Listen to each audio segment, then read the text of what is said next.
Muito bem, meus irmãos, eu quero fazer uma meditação com vocês na Epístola de Paulo aos Filipenses. Vamos abrir a palavra de Deus.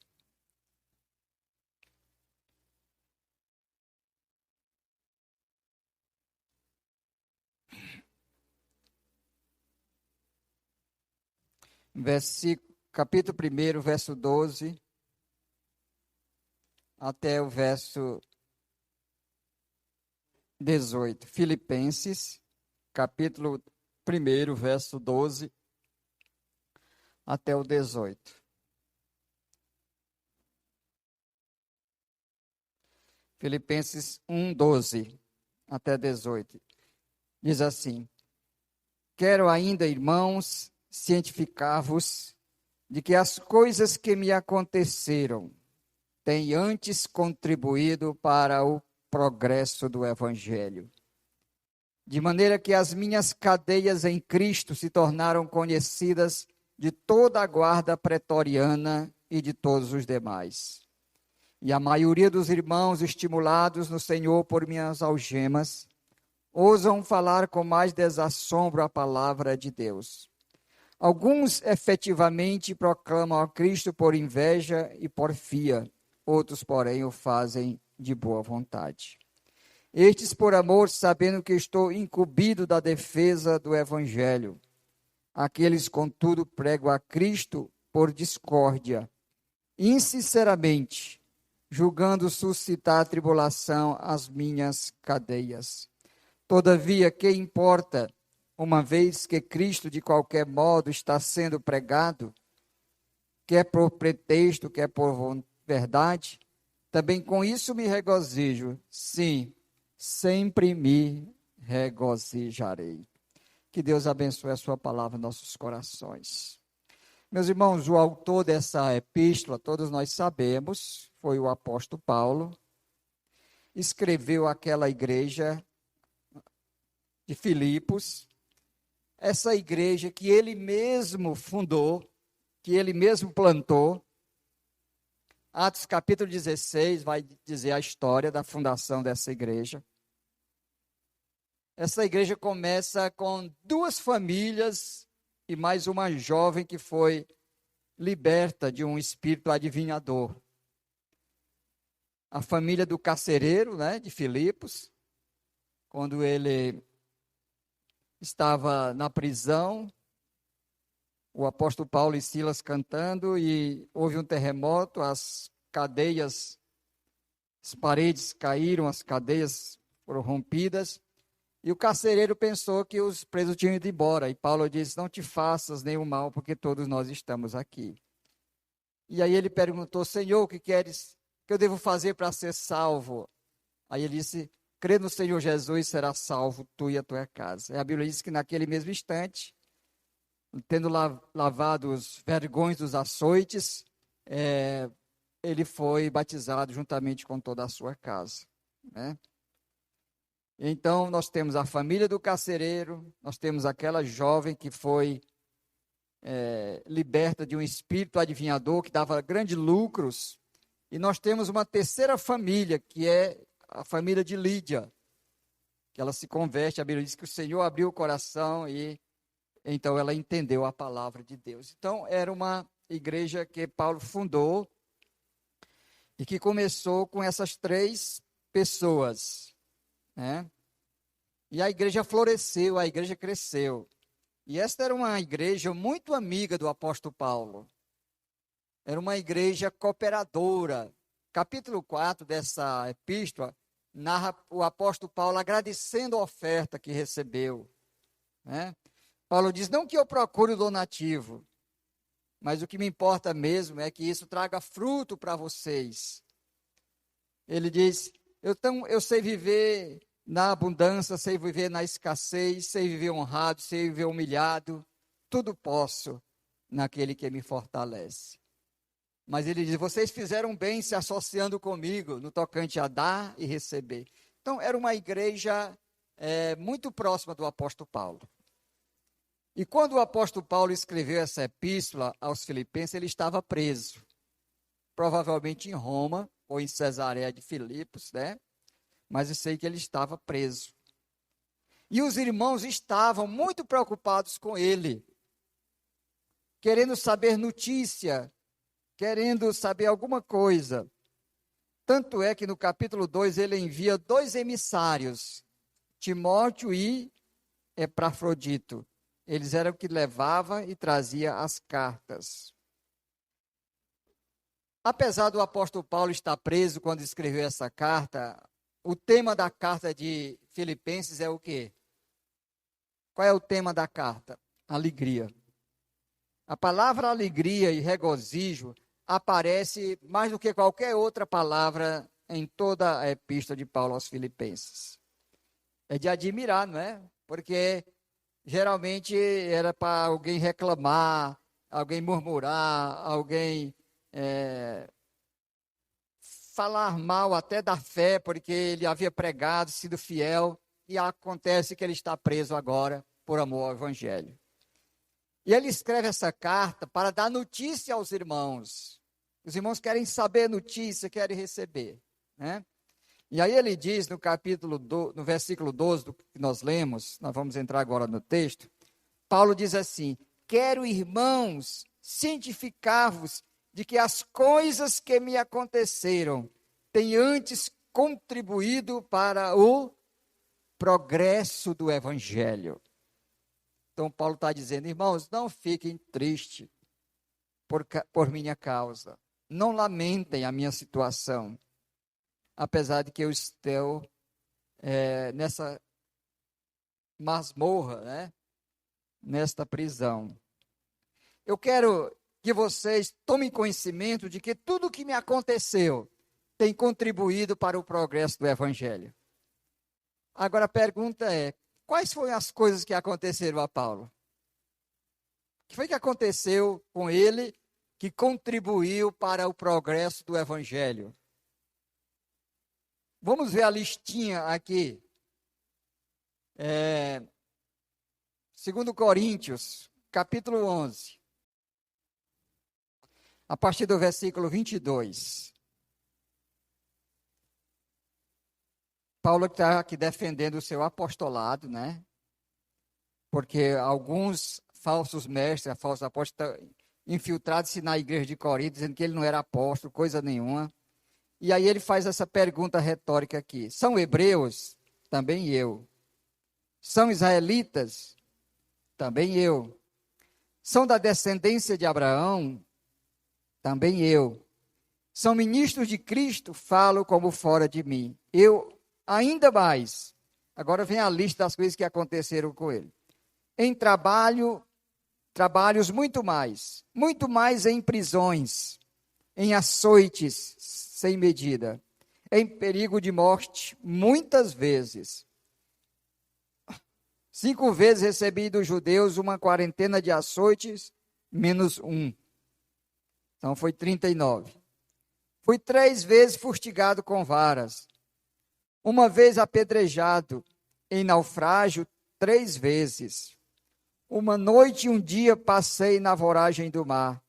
Em jornada muitas vezes, em perigo de rios, em perigo de salteadores, em perigo entre patrícios, em perigo entre gentios, em perigos na cidade, em perigos no deserto, em perigos no mar, em perigo entre falsos irmãos, talvez seja o pior, né? Em trabalhos e fadigas, em vigílias muitas vezes, em fome e sede, em jejuns muitas vezes, em frio e nudez. Além das coisas exteriores, ao que pesa sobre mim diariamente, a preocupação com todas as igrejas. Olha a lista aí. É uma lista que ninguém tem inveja, né? Olha o que aconteceu com ele, meus irmãos. Olha o que aconteceu. Açoitado, fustigado com vara, apedrejado, em naufrágio 3 vezes. Uma noite e um dia passei na voragem do mar, em jornada muitas vezes, perigo do rio, perigo no deserto, perigo no mar, perigo entre falsos irmãos, em fadigas muitas vezes, vigílias, fome, sede e nudez. Aí ele diz, além dessas coisas exteriores, seja as coisas que aconteceu com a sua vida física, ele diz, ao que pesa sobre mim a preocupação com todas as igrejas. Paulo vivia preocupado com as igrejas. Agora, ele escreve para os irmãos de Filipos, dizendo assim, meus irmãos, eu quero cientificar-vos de que as coisas que me aconteceram têm antes contribuído para o progresso do Evangelho. Ele está dizendo, irmãos, não chorem, não lamentem. Não pensem que é por acaso que eu estou aqui. E que tudo que me aconteceu não é motivo de murmúrio, é motivo de agradecer. Eu quero chamar a atenção dos irmãos também para a palavra progresso. A palavra progresso é um termo militar. É um termo usado para o batedor do exército. Sabe o que é o batedor do exército? É aquele que vai na frente. É aquele que abre caminho. O batedor do exército é aquele que, se tiver um campo minado, ele vai ser o primeiro a morrer. Então, Paulo usa esse termo para dizer que tudo o que aconteceu com ele fez com que o evangelho progredisse, avançasse. E que ele, Paulo, era o verdadeiro batedor do exército. Ele que levava a primeira pancada. Era ele que levava os primeiros açoites, porque ele estava à frente do exército do Senhor. Por isso ele diz, irmãos, eu quero que vocês saibam que a minha vida tem contribuído para o progresso do Evangelho. Aqui eu quero fazer uma pergunta aos irmãos. Como é que você mede a sua vida? Por que vale a pena viver? Para o apóstolo Paulo, ele media a sua vida da seguinte maneira: se a minha vida contribui para o progresso do Evangelho, então eu estou vivendo bem. Porque muitas pessoas, elas avaliam a sua vida, elas medem a sua vida pelo status que tem, pela quantidade de dinheiro que tem, pelo poder que tem, pelo prestígio que tem, pela fama, pelo sucesso que alcança. Senão, ela diz, não vale a pena viver. Para o apóstolo Paulo, ele media a sua vida pelo progresso do Evangelho. Olha o que ele diz também lá em Atos capítulo 20, versículo 24. O apóstolo Paulo diz assim, verso 24. Atos 20, 24. Porém, em nada considero a vida preciosa para mim mesmo, contanto que complete a minha carreira e o ministério que recebi do Senhor Jesus para testemunhar o evangelho da graça de Deus. Ele diz, em nada considero a minha vida preciosa para mim mesmo. Ou seja, a minha vida não é minha mesmo. E ela não é preciosa para mim. Se eu não completar a minha carreira, e se eu não testemunhar do evangelho da graça de Deus, não vale a pena viver. Meus irmãos, nós temos que ter um alvo objetivo na vida pelo qual vale a pena não somente viver, mas também morrer. As pessoas, a maioria, não sabem nem por que vivem, nem por que estão aqui.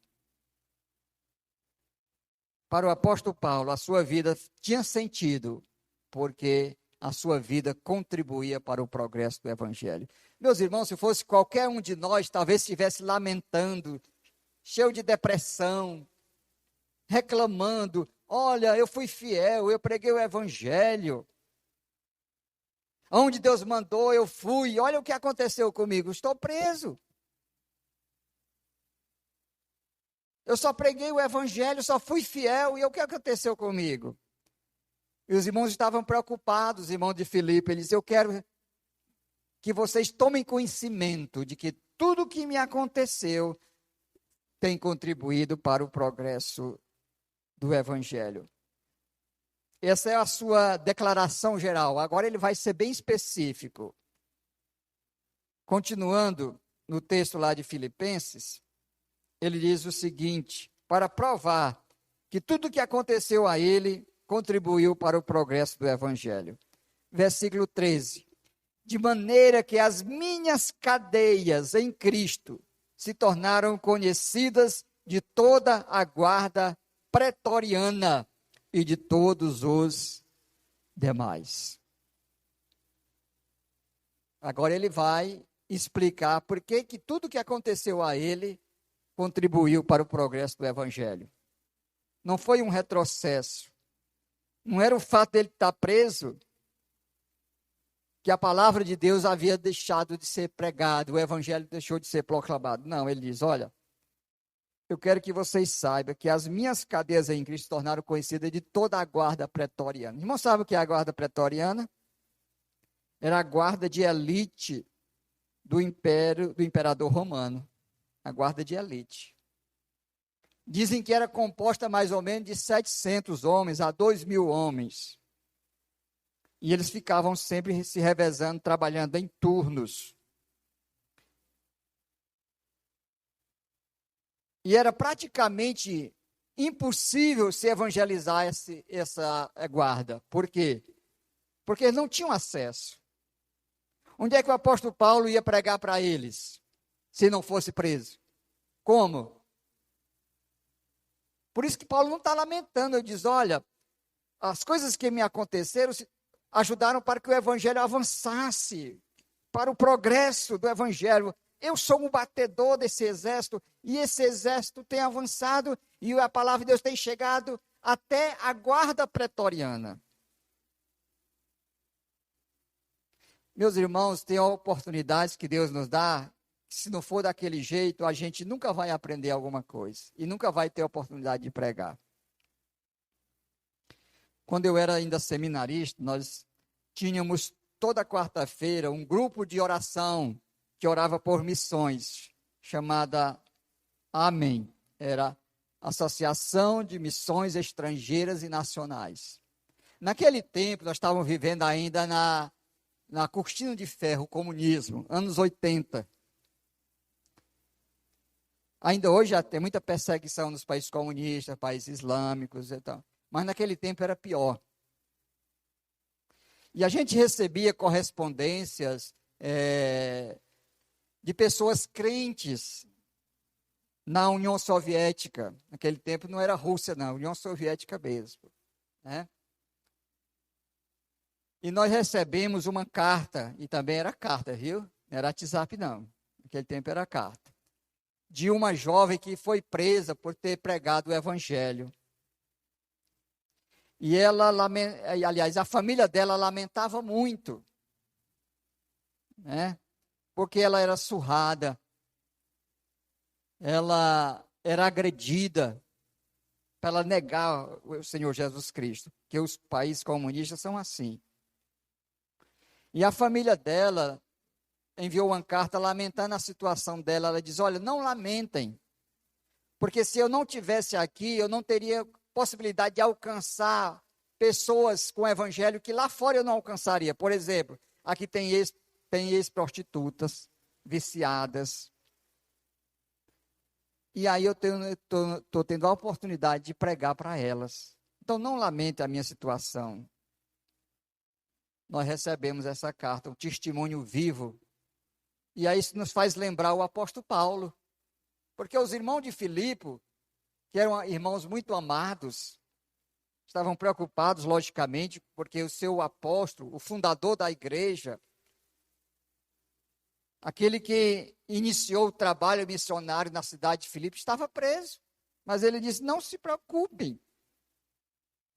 Agora a pergunta é a seguinte, será que se converteu alguém dessa guarda? Porque ele diz, toda a guarda pretoriana tomou conhecimento do evangelho. Não somente ela, mas todos os demais. Ele estava preso, sob a custódia de Roma. E, naquele tempo, os presos importantes, eles estavam sempre algemados com um soldado, um guarda. Né? Então, eles faziam turno. Imagine, toda vez que o guarda trocava de turno, tinha que ouvir o evangelho. Que estava algemado com Paulo, né? Ele não fugir, tinha que ouvir. Não podia sair, né? Não podia desertar do seu posto. Então, Paulo diz que todos eles ouviram o Evangelho. O Evangelho chegou a todos eles. Eu não sei, meus irmãos, se todos se converteram, mas eu tenho certeza que uma boa parte se converteu. Abra comigo em Filipenses capítulo 4.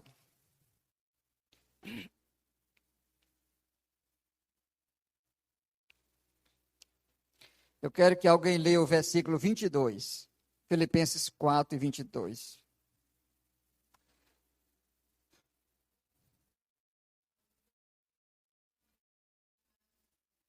Todos os santos vos saúdam, especialmente os da casa de César. Quem são esses da casa de César, irmãos?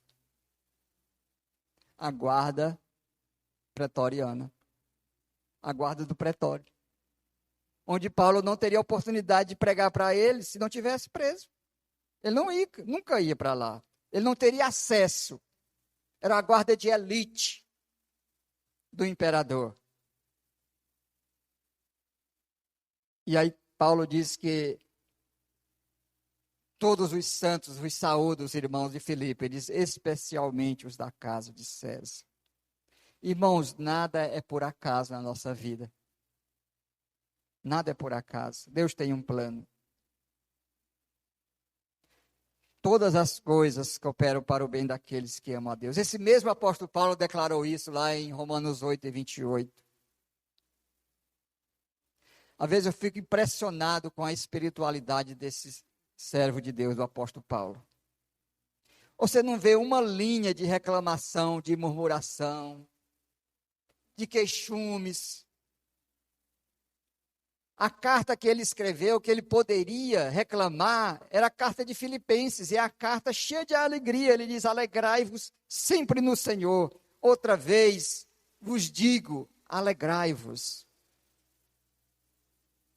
É muito triste quando a gente vê um servo de Deus, ao invés de agradecer a Deus, só vive reclamando. Tem motivo para reclamar de tudo. Nada presta.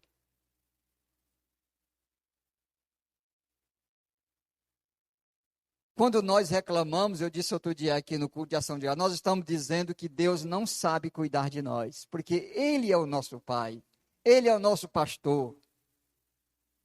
Não é a igreja, não é o pastor, não é uma denominação.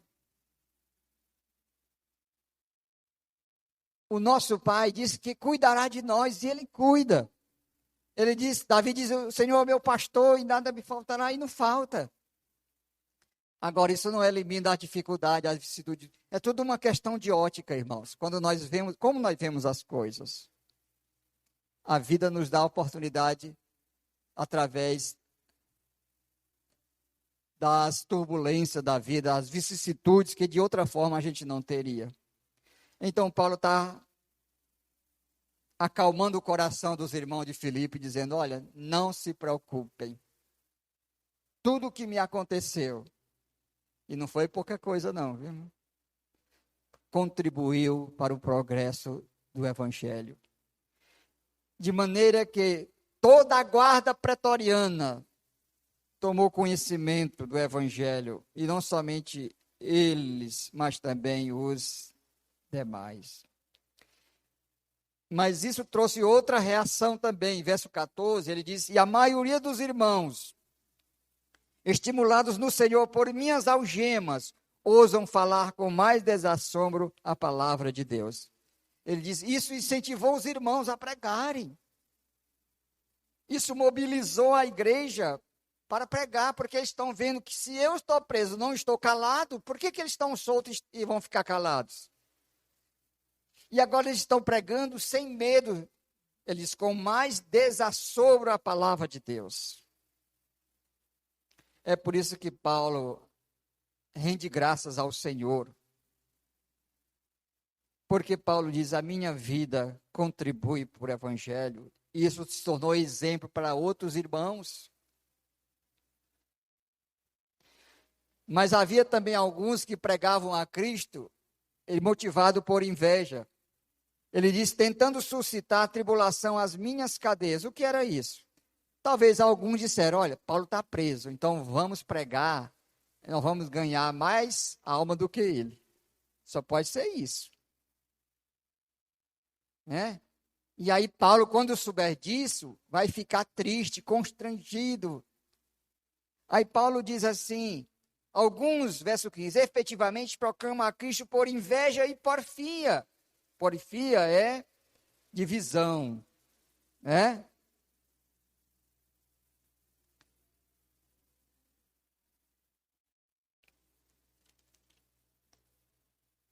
Outros, porém, o fazem de boa vontade. Estes, por amor. Esse que faz de boa vontade, faz por amor.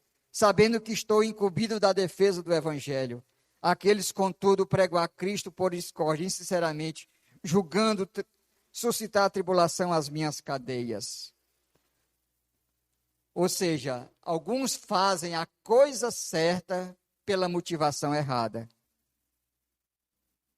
Tem muita gente que faz as coisas certas na igreja, mas a motivação está errada. A motivação, às vezes, é o seu ego, é a sua glória, é o aparecer.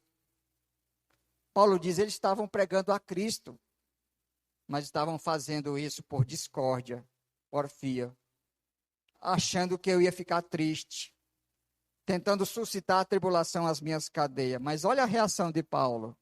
Ele não fica triste. Ele diz, todavia, verso 18, que me importa? Uma vez que Cristo, de qualquer modo, está sendo pregado, que é por pretexto, que é por verdade. Também com isso me regozijo. Sim, sempre me regozijarei. Então, Paulo não tinha tempo para estar lamentando, para estar chorando, para estar murmurando, se fazendo de coitadinho, cheio de autocomiseração, achando-se a pior das criaturas, porque afinal, eu fiz o certo, e estou nessa situação, e ainda vem aqueles pregar a Cristo, dizendo que estão pregando mais do que eu. Ele diz, que me importa? O importante é que Cristo está sendo pregado. E mesmo aqui na prisão, não está sendo em vão a minha situação, porque a guarda pretoriana tomou conhecimento do Evangelho. Meus irmãos, é assim que nós devemos medir a nossa vida. Se a minha vida contribui para o progresso do Evangelho, então vale a pena viver. Se não, você está simplesmente vivendo para si mesmo, para a sua glória, para os seus objetivos, para os seus planos. Paulo diz, em nada considero a minha vida preciosa para mim mesmo. Nossa vida só tem valor e tem sentido se de alguma forma, de alguma maneira, ela contribui para o progresso do Evangelho. A sua vida tem sido assim? Ou você vive lamentando, murmurando, reclamando? Qualquer um de nós, na situação de Paulo, escreveria uma carta cheia de lágrimas, cheia de rancor, cheia de raiva, cheia de ira, não contra os irmãos, mas contra o próprio Deus. Porque afinal, ele podia até dizer, não é assim que se trata um servo. Eu mereço o tratamento melhor. Mas ele diz, não. Irmãos, não se preocupe. Eu quero certificar que as coisas que me aconteceram têm antes contribuído para o progresso do Evangelho. Que a minha vida, que a sua vida, irmão, minha irmã, de alguma maneira, possa contribuir para que o Evangelho cresça, avance e que muitas almas sejam ganhas na cidade de Acaraú. Que Deus nos abençoe. Amém, irmãos.